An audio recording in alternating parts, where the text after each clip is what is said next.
My name is Amber Mitchell, and I'm 22 years old. I always imagined my college graduation would be the proudest day of my parents' lives.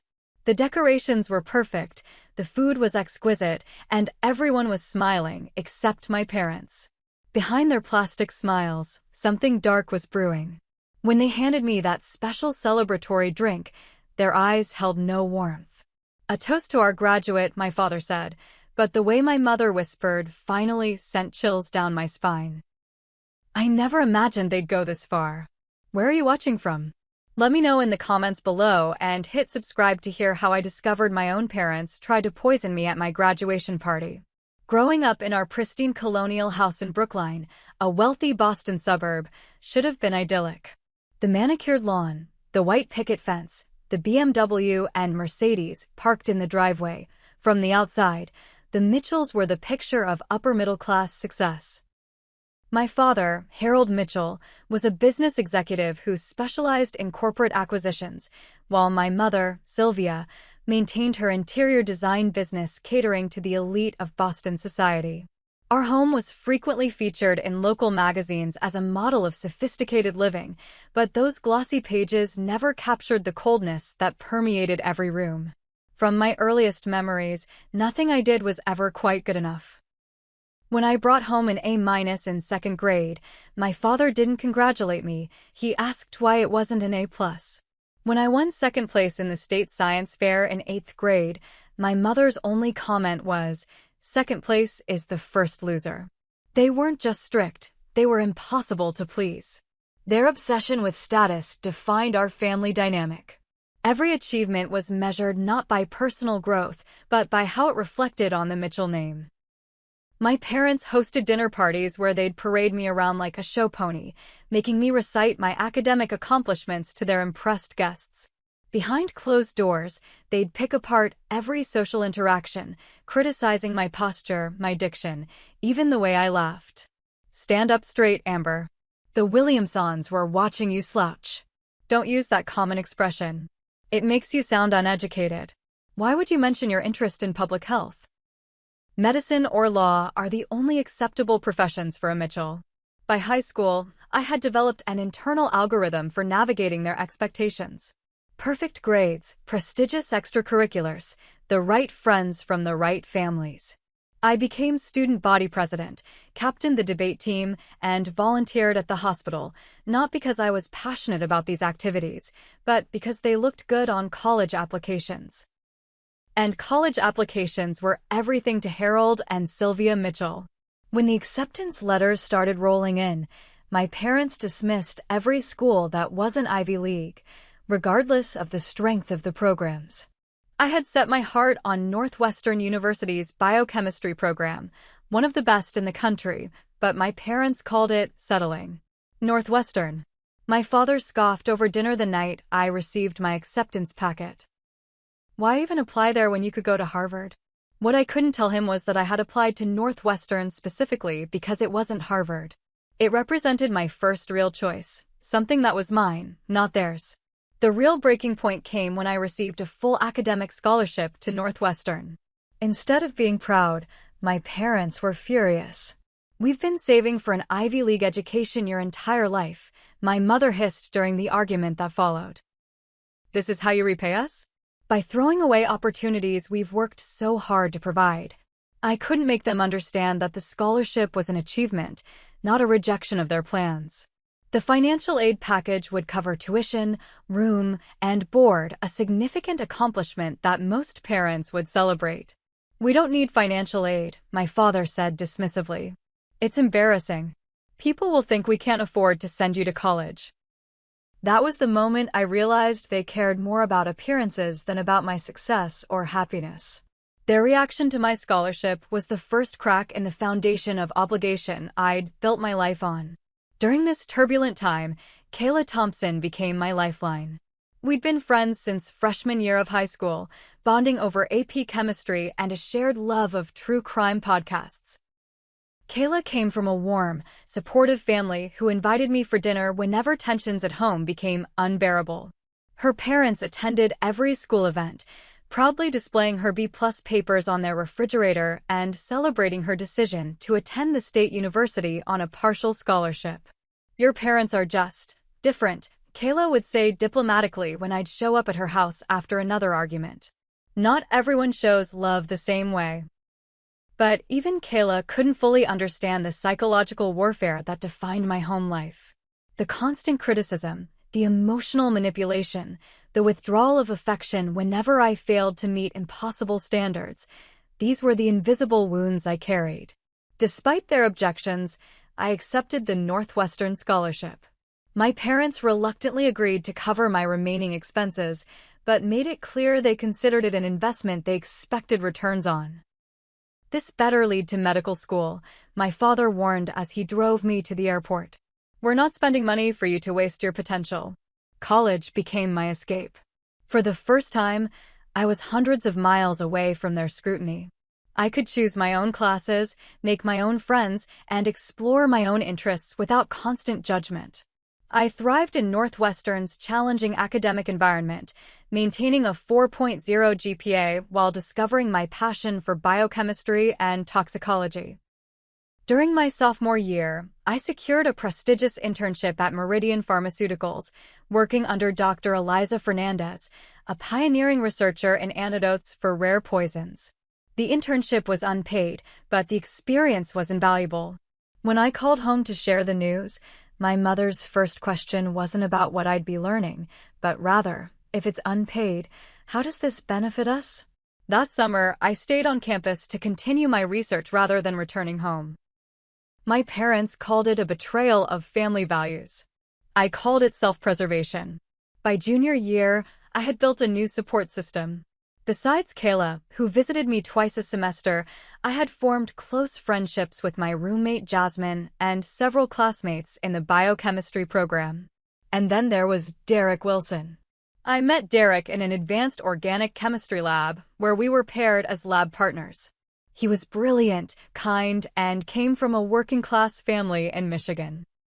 His father was a factory worker and his mother a nurse, and they had sacrificed everything to help him become the first person in his family to attend college.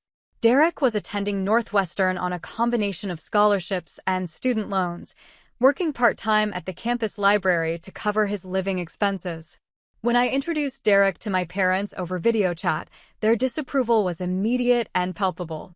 My mother ended the call early, claiming a headache. My father sent an email the following day expressing his concerns about Derek's limited prospects and reminding me that Mitchells have standards to uphold. Their reaction only strengthened my resolve to forge my own path. With each semester that passed, I grew more confident in my abilities and more detached from my parents' toxic influence.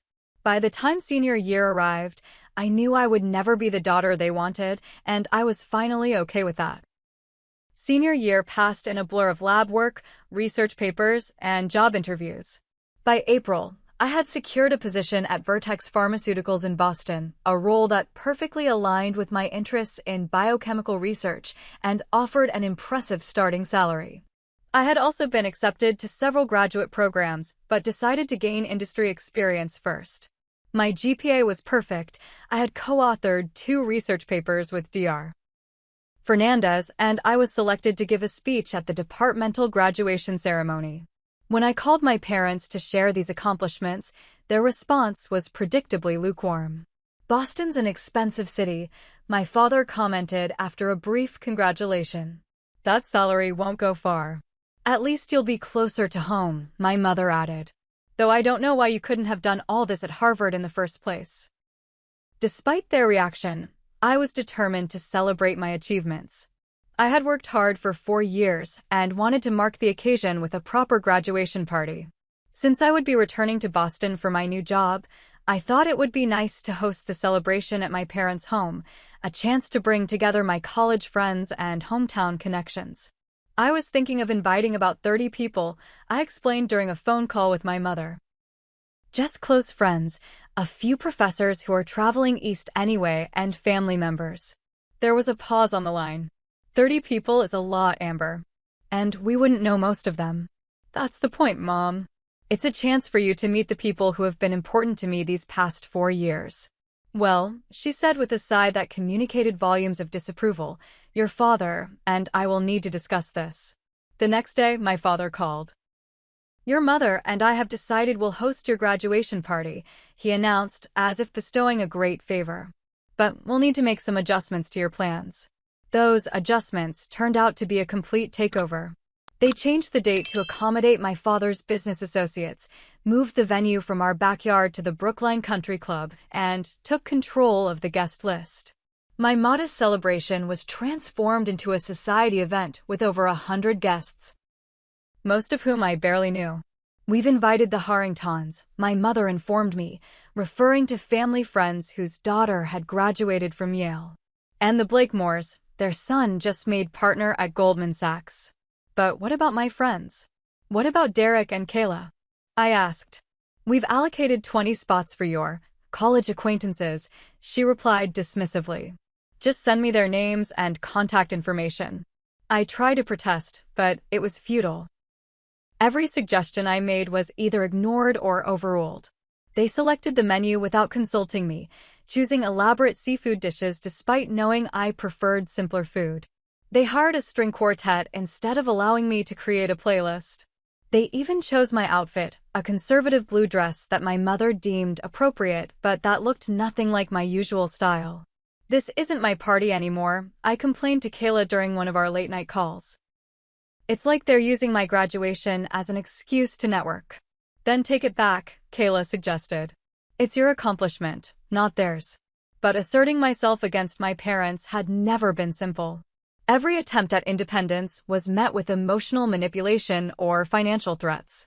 When I suggested scaling back the party, my father reminded me how much money they had already invested in the venue and catering. After all we've spent on your education, you'd deny us this one opportunity to celebrate with our friends, he asked, masterfully twisting my reasonable request into an act of ingratitude. To make matters worse, they seemed determined to exclude Derek from the celebration. They accidentally sent his invitation to the wrong address, then claimed there wasn't room for him at the family table. When I insisted he be seated with me, they reluctantly agreed but made their disapproval clear. I don't understand what you see in him, my mother said during a dress fitting that she had insisted on. He has no connections, no family background. What can he possibly offer you? He offers kindness, respect, and support, I replied, meeting her gaze in the mirror. 3 things that have been in short supply in my life. The color drained from her face, and she left the room without another word. I immediately regretted the outburst. Not because it wasn't true, but because I knew there would be consequences. 2 days before I was set to fly home for graduation, I overheard a conversation that confirmed my worst suspicions about my parents' motives. I had called to confirm some last-minute details, and my father had apparently forgotten to disconnect the call after we finished speaking. Wasted so much money on her education, I heard him say to my mother, his voice distant but audible. For years at that overpriced school, and what do we have to show for it? A job she could have gotten with connections from Harvard. At least she's coming back to Boston, my mother replied. We can still guide her towards suitable opportunities. And suitable partners. If she thinks we're going to welcome that scholarship boy into our family, she's delusional. A Mitchell marrying into that kind of background? It would undo everything we've worked for. I hung up, my hands shaking with anger and hurt. Despite years of their conditional love, part of me had still hoped that deep down, they were proud of me. That hope now felt foolish. The night before graduation, Derek found me crying in our favorite study spot at the library. I don't want to go home, I admitted, showing him the transcript of the conversation I'd typed out while it was fresh in my memory. I don't want to pretend everything is fine for the sake of appearances. Derek read the messages, his expression darkening. Then don't pretend, he said finally. You've spent your whole life trying to earn their approval. Maybe it's time to decide if that's still worth pursuing. He was right, of course. But facing my parents' disapproval was one thing. Facing it publicly, surrounded by their friends and associates, was another challenge entirely. Still, as I packed my bags for the flight to Boston, I made a promise to myself. This would be the last time I compromised my happiness for their approval. I just didn't realize how dangerous that resolution would become. The day of the party arrived with picture-perfect weather, sunny with a gentle breeze that rustled the expensive decorations adorning my parents' backyard. My mother had eventually abandoned the country club idea after realizing she could better showcase their home with an outdoor celebration. Professional event planners had transformed our garden into something from a magazine spread. White tents with flowing fabric, crystal chandeliers hanging from tree branches, and centerpieces featuring exotic orchids imported specifically for the occasion. The catering staff bustled around, setting up stations for the raw bar, carving table, and champagne fountain, none of which reflected my tastes or preferences. Everything screamed wealth and status, from the hand-calligraphed place cards to the gold-rimmed china. It wasn't a celebration of my achievement. It was a monument to my parents' social aspirations. "What do you think?" my mother asked as she led me through the setup, her tone suggesting only one acceptable answer. "It's very elegant," I replied diplomatically, though it's a bit more formal than I had envisioned. She ignored my subtle criticism. "The Astors will be seated near us at the main table, along with the Whitmores and the Crawfords. I've put your boyfriend at table 3 with some of your cousins." "Derek should be at the main table with me," I insisted, prepared for this battle. "He's important to me, and this is supposedly my celebration." My mother's smile tightened. "We've already printed the place cards, Amber. Don't be difficult, not today." Before I could respond, the first guests began to arrive.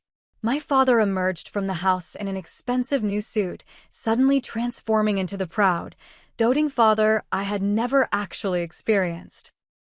He wrapped an arm around my shoulders for the benefit of arriving guests, his grip just a little too tight to be affectionate.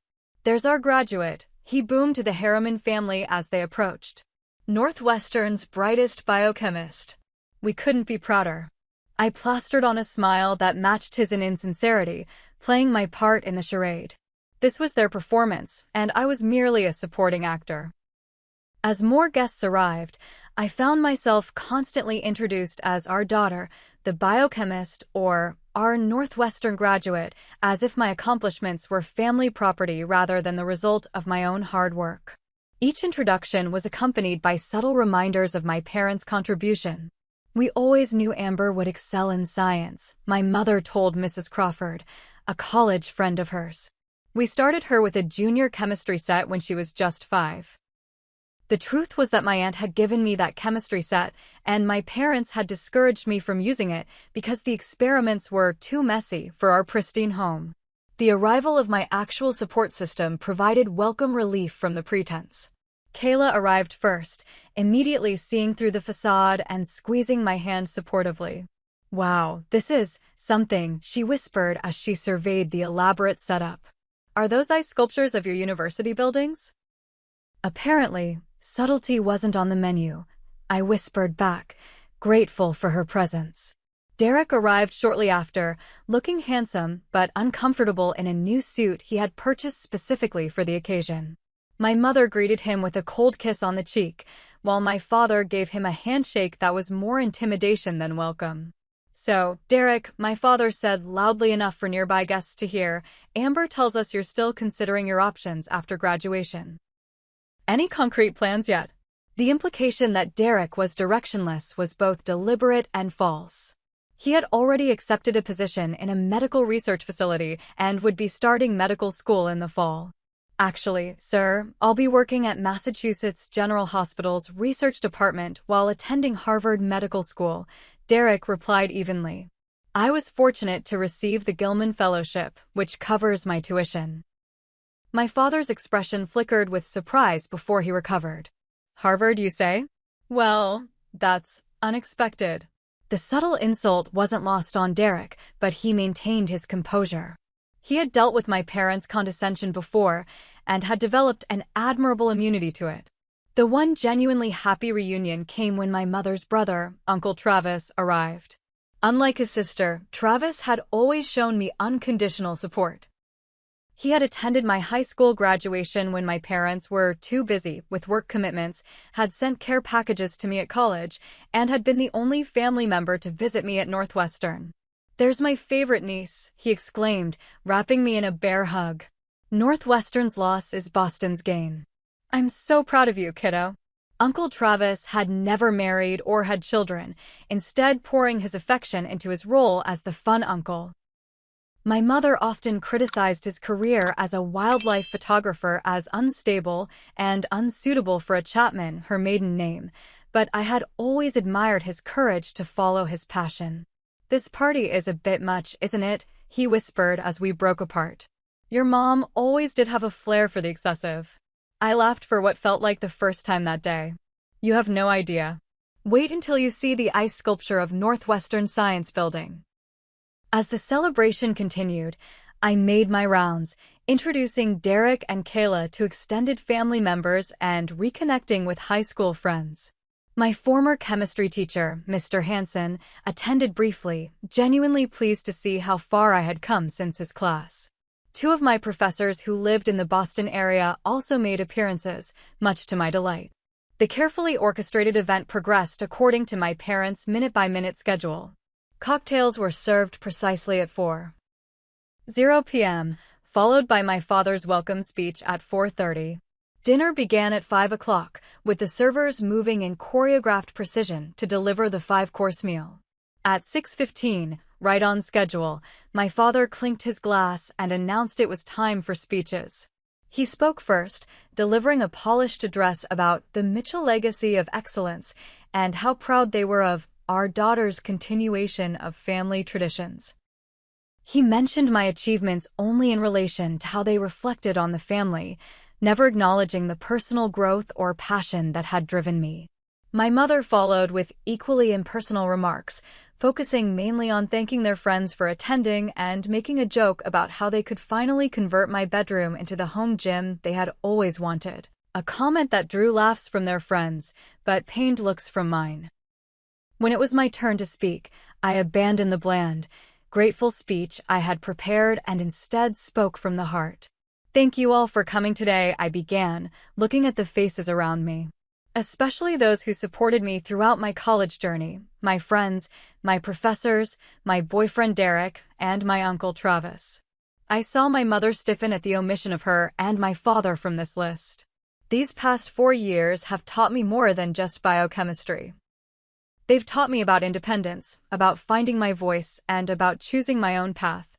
Northwestern wasn't my parents' first choice for me, but it was mine, and I'm grateful every day that I had the courage to make that decision.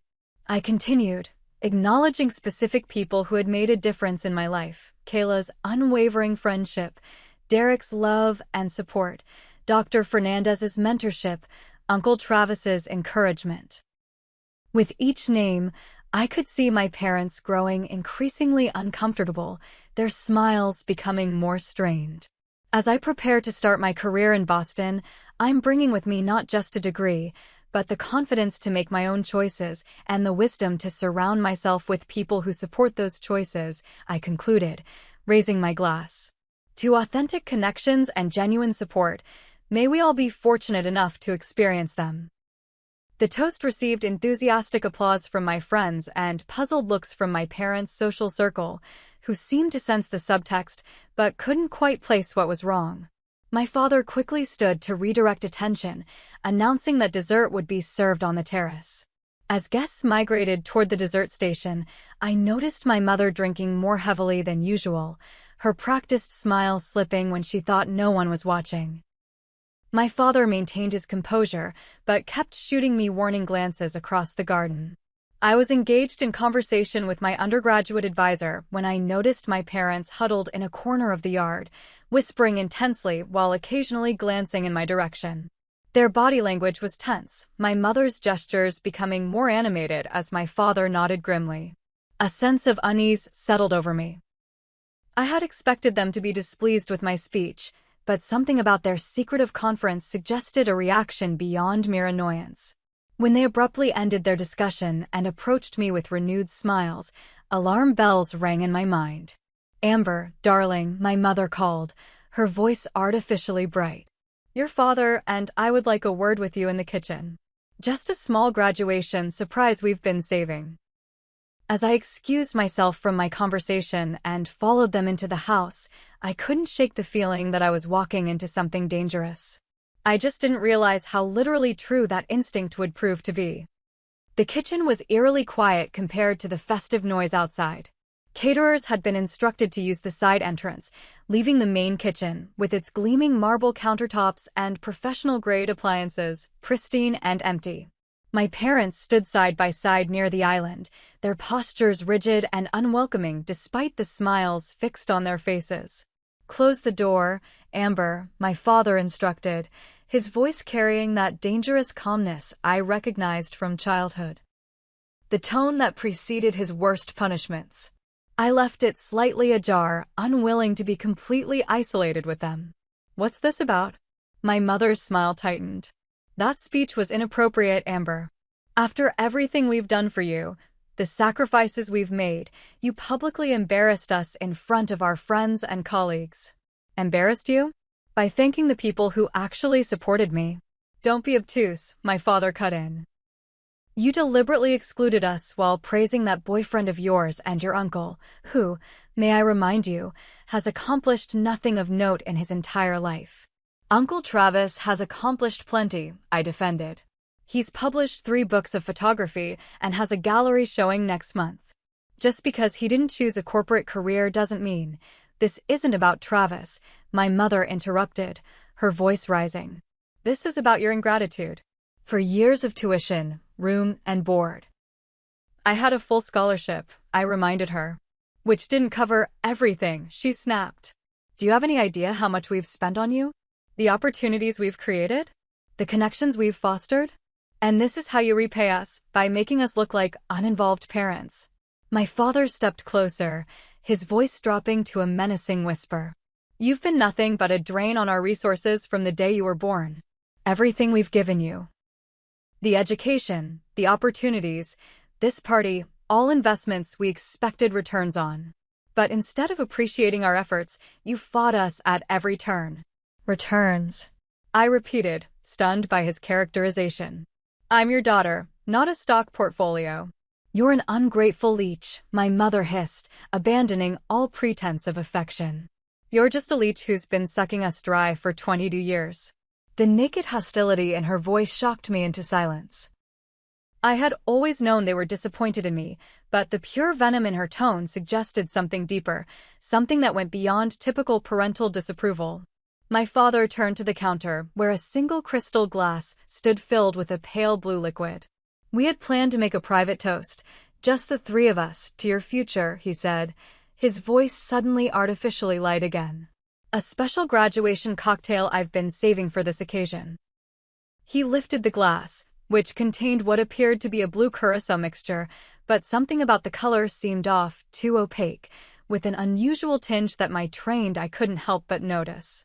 "It's a unique blend," he continued, extending the glass toward me. "Something to mark this transition in your life." For years of biochemistry and toxicology training set off immediate alarms in my head. The color wasn't quite right for any standard cocktail, and my father, who prided himself on his home bartending skills, would never serve something that looked so amateur unless there was a reason. I took the glass hesitantly, pretending to examine it appreciatively while actually scrutinizing its contents. When I lifted it toward my nose, ostensibly to enjoy the aroma, I detected a faint bitter almond smell beneath the alcohol, a telltale sign of cyanide. My blood ran cold, but years of navigating my parents' psychological warfare had made me adept at hiding my reactions. I forced a smile, swirling the liquid in the glass while my mind raced through options. "It looks interesting," I said, stalling. "What's in it?"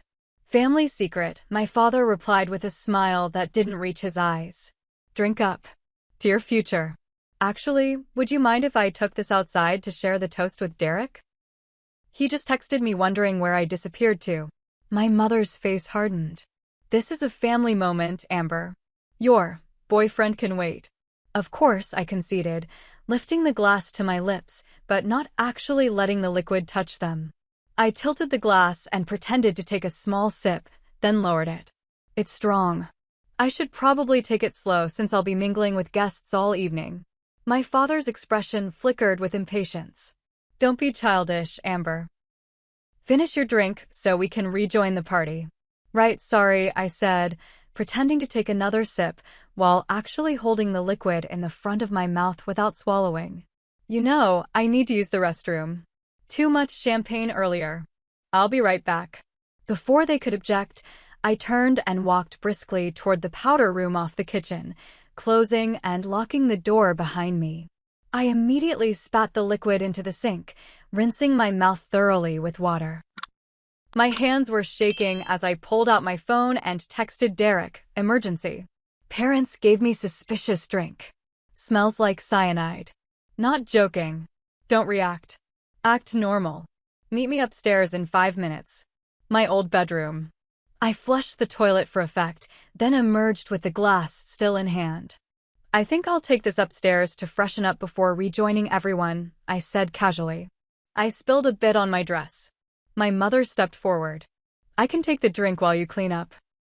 No need, I insisted, maintaining my composure through sheer willpower. I'll just be a minute. Please, go back to the guests. They'll wonder where the hosts have gone. I could see the calculation in their eyes, causing a scene would draw attention, which was the last thing they wanted.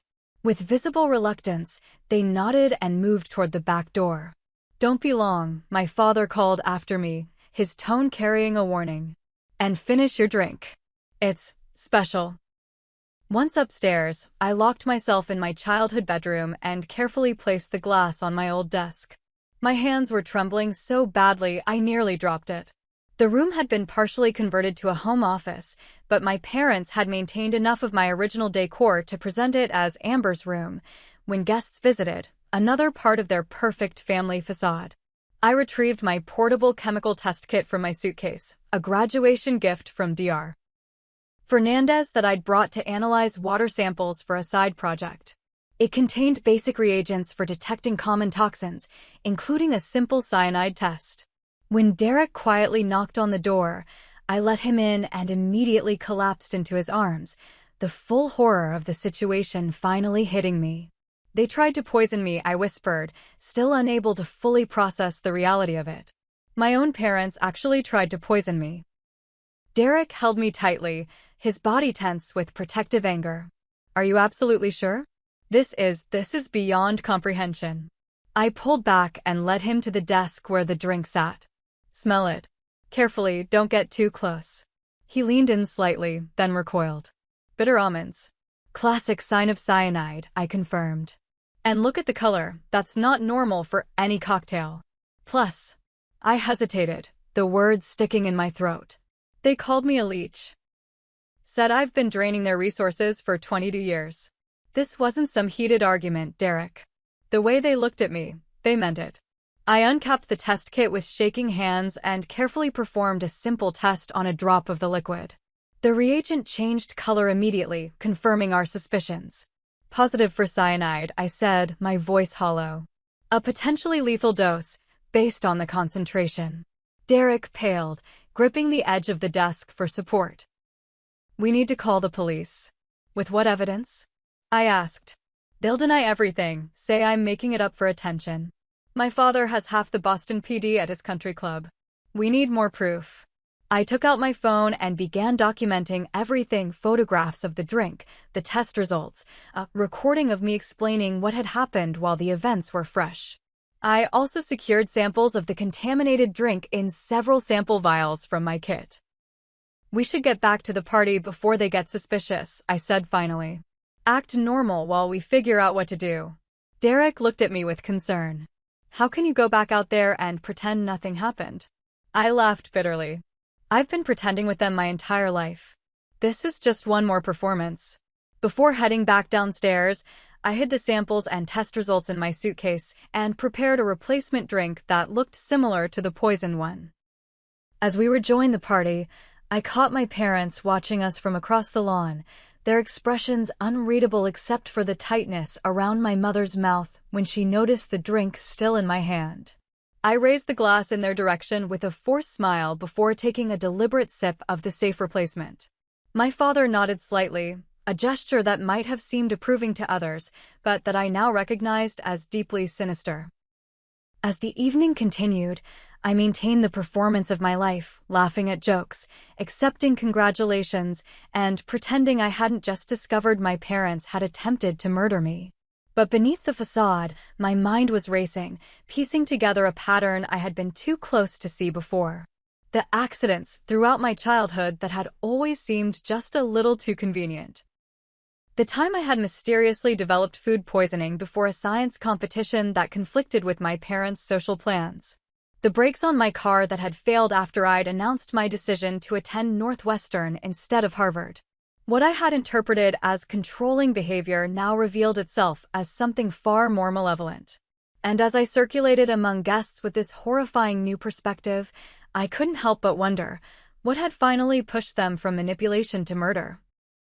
The remainder of the party passed in a surreal blur. I moved through the motions, smiling, thanking guests for coming, accepting congratulations, while my mind struggled to process the attempted murder. Derek and Kayla stayed close, creating a protective buffer between me and my parents whenever possible. By 10 o'clock, most guests had departed, leaving only family members and close friends. My parents had maintained their perfect host personas throughout the evening, though I occasionally caught them watching me with expressions that now seemed predatory rather than parental. "We need to get you somewhere safe," Derek whispered as we helped clear empty glasses from a table. "You can't stay here tonight." "I've already booked a hotel room," I replied quietly. "I told them I was staying with you, and I told Uncle Travis I was staying with my parents. No one knows where I'll actually be except you and Kayla." The protective measures felt surreal, something from a thriller novel rather than my actual life, but the weight of the poisoned drink samples in my purse was an undeniable reality. Once the last guests had departed, I made a show of yawning and announced I was meeting Kayla for a late celebration with college friends. My parents exchanged glances, but didn't protest. Their failed attempt had clearly left them uncertain how to proceed. "Don't be too late," my mother said mechanically. "We have brunch with the Harringtons tomorrow." The casual reminder of social obligations after they had just tried to kill me was so absurd I almost laughed. Instead, I nodded and kissed them both on the cheek, fighting the urge to recoil from their touch. "I'll be back late. Don't wait up." In the safety of Derek's car, I finally allowed myself to break down. The tears came in overwhelming waves, my body shaking with the delayed shock and horror of what had happened. "They really tried to kill me," I repeated, the reality still not fully registering. "My own parents." Derek drove in tense silence, occasionally reaching over to squeeze my hand. "We need a plan," he said finally. "This isn't something we can handle alone." At the hotel, Kayla was waiting for us, having left the party earlier to secure the room and arrange a private meeting space where we could talk freely. The concern on her face deepened as I recounted the kitchen confrontation and showed her the test results. "This is insane," she whispered, examining the sample vials. "Have they always been this evil?" "Controlling, yes. Manipulative, absolutely. But this..." I shook my head, still struggling to connect my difficult, but seemingly normal parents with people capable of attempted murder. Something must have pushed them over the edge. "Your speech," Derek suggested. "You publicly acknowledged everyone but them. In front of all their friends." "That might have been the trigger, but not the cause," I replied, thinking it through. "You don't go from strict parenting to homicide over one speech. There has to be more." We agreed that our immediate priority was gathering evidence. Without proof, it would be my word against theirs, and in their social circle, with their connections, I knew who would be believed. "I need to get back into the house," I said, formulating a plan. "There might be evidence of their motive, financial records, emails, something that explains why they suddenly decided their daughter needed to die." "That's too dangerous," Derek protested. "What if they try again?" "They think I drank the poison," I reminded him. "They'll be expecting it to take effect, not for me to come investigating. Besides, they'll be at brunch tomorrow morning.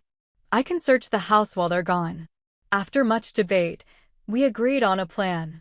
Kayla would take me back to my parents' house early the next morning, ostensibly to pick up a forgotten item before their brunch. While they were out, I would search for evidence. Derek, meanwhile, would take the drink samples to his professor at Harvard Medical School, who specialized in toxicology and could provide an official analysis. That night, lying awake in the hotel room while Kayla slept in the adjoining bed, I tried to reconcile the parents who had raised me with the people who had tried to poison me. Had there been signs I'd missed? Were there moments when their mask had slipped, revealing the true darkness beneath?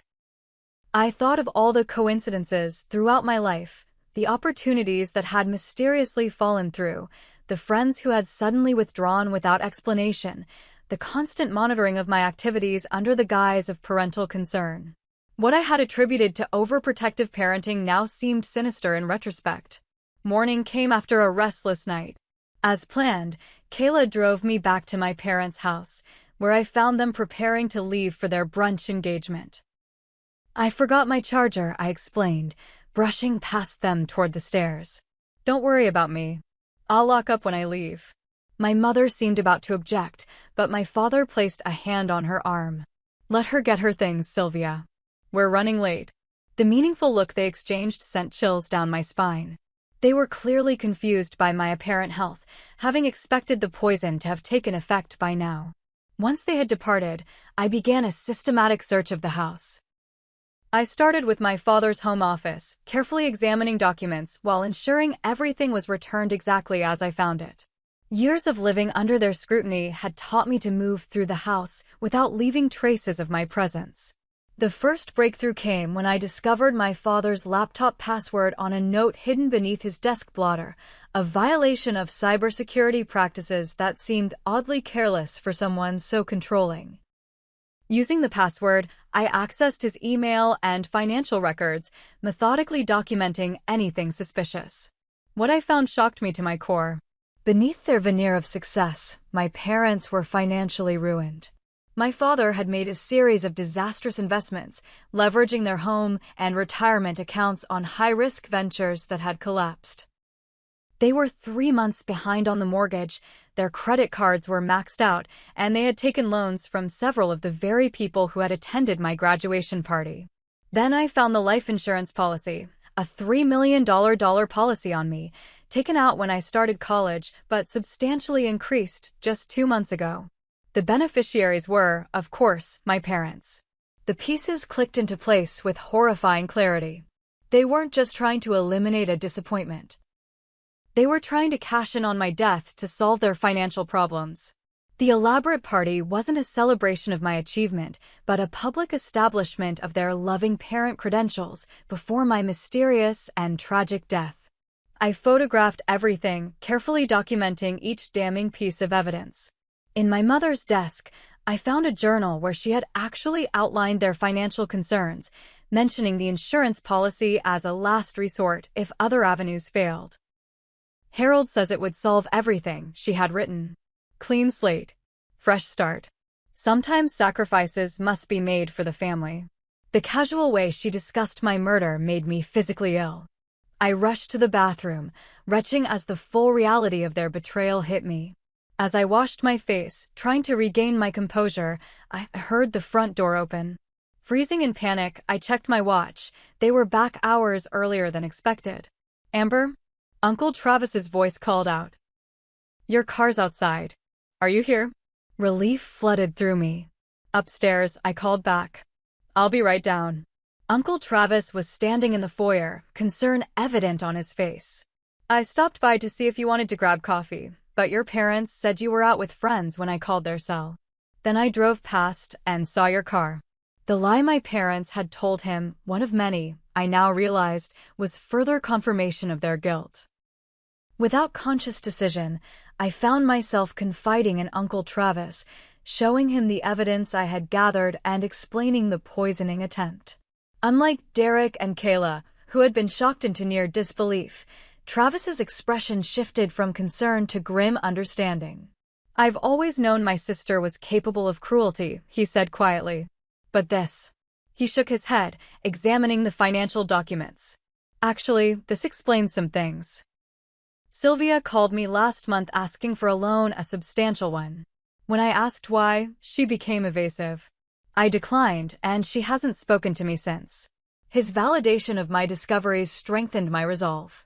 I need to get out of here before they return, I said, gathering the evidence I had collected. I'm not sure what to do next, but I can't stay in this house.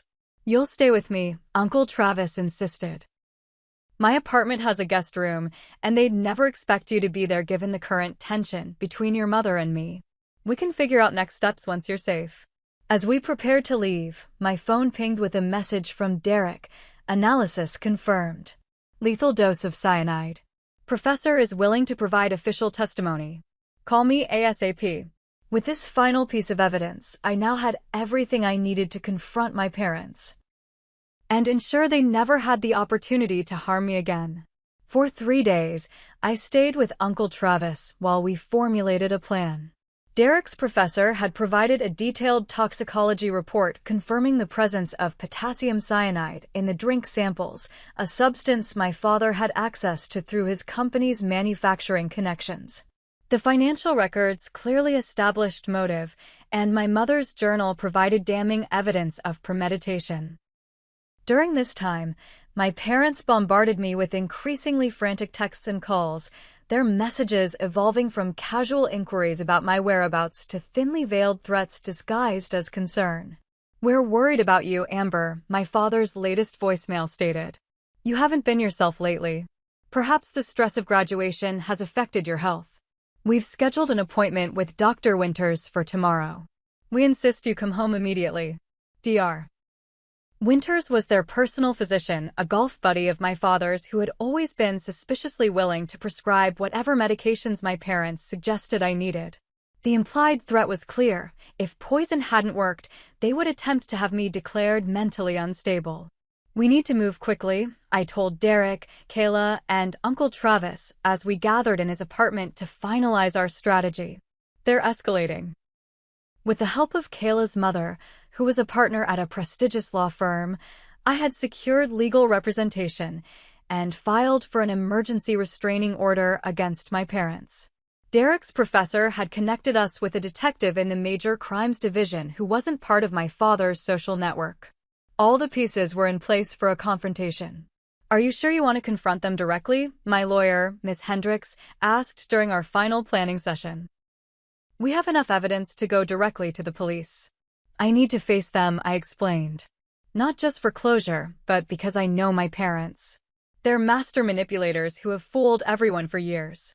If I don't confront them directly, they'll find a way to spin this, to paint me as unstable or attention-seeking." The plan we devised was carefully structured to minimize risk while maximizing the chance of obtaining additional evidence. The confrontation would take place at my parents' home, but with significant safeguards.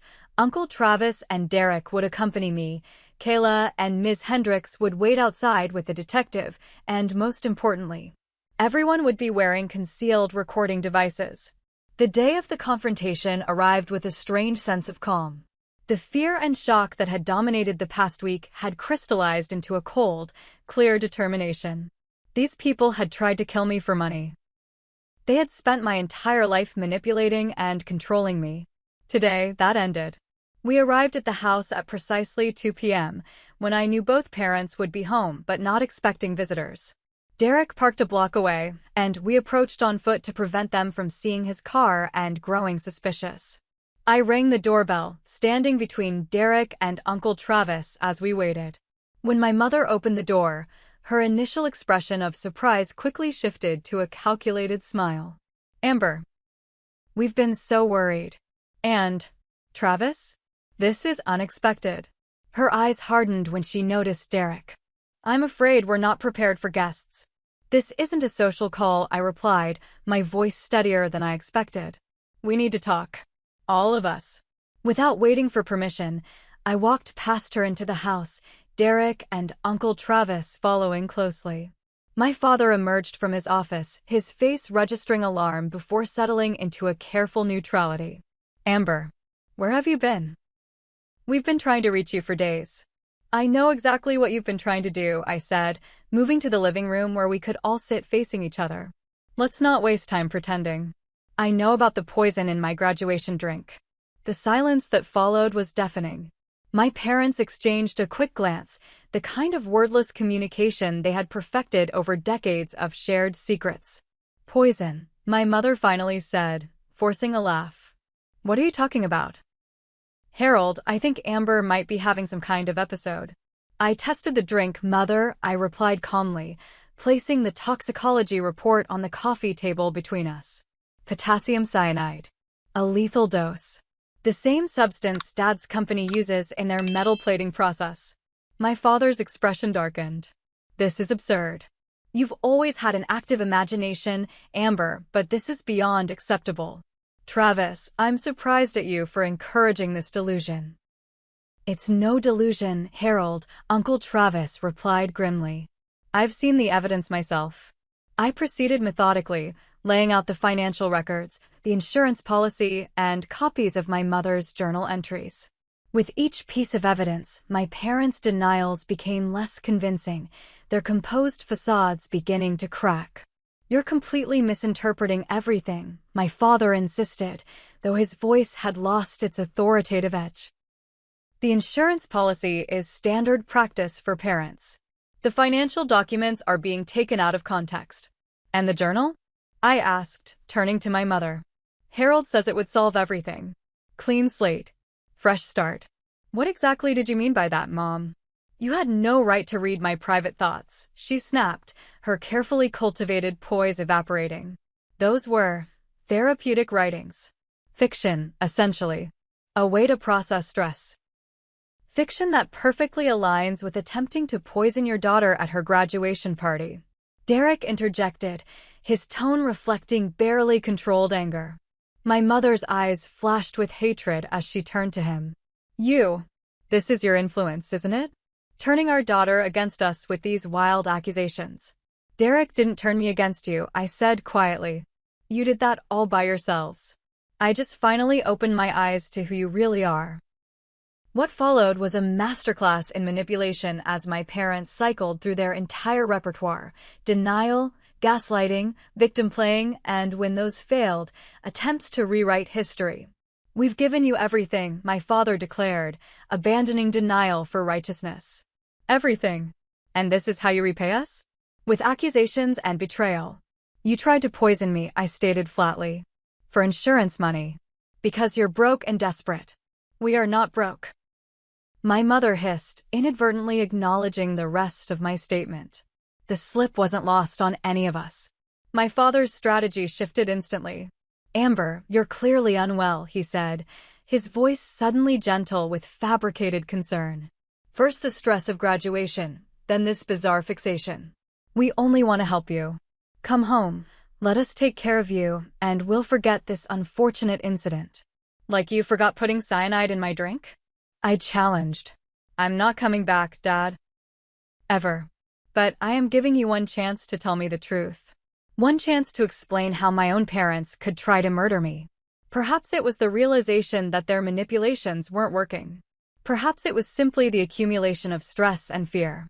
Whatever the trigger, my mother suddenly snapped. You ungrateful little bitch, she spat, rising to her feet. You've been nothing but a disappointment from the day you were born. Do you have any idea what we've sacrificed for you? The opportunities we've lost? The life we could have had without you dragging us down. Sylvia, my father warned, but the dam had broken. We gave you everything, the best schools, the best opportunities, and you threw it all away. Northwestern instead of Harvard. Biochemistry instead of law or medicine. That scholarship boy instead of the Whitmore heir who was practically handed to you on a silver platter. I remained calm, letting her rant while the recording devices captured every word. So you decided to kill me for the insurance money. We decided to cut our losses, she shouted. You were supposed to be our legacy, our investment. Instead, you became a liability. My father grabbed her arm. Sylvia, stop talking. Now. But she was beyond his control. It was your idea, Harold. One drink, you said. Quick, painless, and we're free.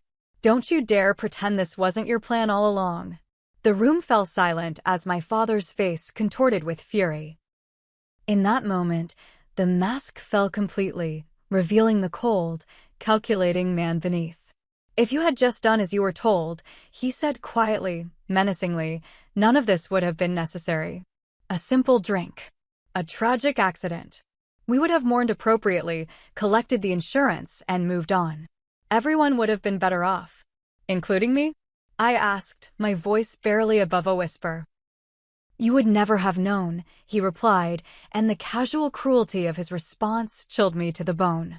Uncle Travis had heard enough. He stood up, positioning himself between me and my parents. I think we have everything we need, he said, his normally jovial face hardened with disgust. Amber, Derek, let's go. As if on cue, the front door opened, and Detective Rodriguez entered with Ms. Hendricks and Kayla. My parents' expressions shifted from rage to shock as they realized the full extent of the trap they had walked into. Harold and Sylvia Mitchell, the detective announced formally, you are under arrest for the attempted murder of Amber Mitchell. You have the right to remain silent. As they were led away in handcuffs, my mother turned to me one last time. You'll regret this, she said, her voice eerily calm once more. No one will believe you. We'll make sure of it. But looking at her now, her perfect mask cracked beyond repair, the malevolence fully exposed, I felt something unexpected: pity. These broken, desperate people had spent their lives constructing an elaborate facade of success and respectability, and now it had all crumbled to dust. Goodbye, Mother, I said simply, turning away from her hatred and toward the supportive circle of people who represented my true family, the one I had chosen for myself. 6 months passed after my parents' arrest, each day a step in my journey toward healing and reclaiming my life. The legal proceedings moved forward with methodical precision, faced with overwhelming evidence, including their recorded confessions. My parents ultimately accepted a plea deal rather than face a public trial that would have exposed the full extent of their crimes and financial fraud. My father received 15 years for attempted murder and financial crimes, while my mother received 12 sentences that their former social circle found shocking, but that seemed almost inadequate to me given what they had tried to do. Throughout this period, I immersed myself in therapy, working with Dr. Langley, a specialist in family trauma, to process not just the poisoning attempt, but the lifetime of manipulation and emotional abuse that had preceded it. What you're experiencing is complex trauma, Dr. Langley explained during one of our sessions. Your parents violated the most fundamental trust relationship possible, that between parent and child. Healing from that violation will take time. And it did take time. There were nights when I woke up gasping, dreaming of bitter almond smells and blue drinks. There were days when I questioned my own memories, wondering if perhaps I had misinterpreted everything. A testament to how deeply my parents' gaslighting had affected me. But I wasn't alone in my healing journey. Derek had deferred his first semester of medical school to help me settle into my new life, finding us a modest but comfortable apartment in Cambridge close to my new job at Vertex Pharmaceuticals. Kayla visited regularly from Chicago, where she had started her own career. And Uncle Travis had become the supportive family figure I had always needed, checking in daily and hosting Sunday dinners that became a cherished weekly tradition. With their help, I gradually transformed our apartment into a true home, something I had never really experienced before. We painted the walls in warm colors, filled bookshelves with novels and scientific journals, and created a space where I felt safe and valued. I never had photos displayed in my parents' house unless they served their social narrative, I told Derek as we hung framed pictures of our friends, graduation, and weekend adventures. It's strange to see my actual life represented on these walls. This is just the beginning, he promised, squeezing my hand. We're building something real here. My work at Vertex became another cornerstone of my recovery. I had always loved biochemistry, but now my research into pharmaceutical compounds took on new meaning. I requested assignment to a project developing antidotes for rare poisons, channeling my traumatic experience into potentially life-saving work. Your analytical skills are exceptional, my supervisor commented during my first performance review. Especially your attention to detail and toxin identification.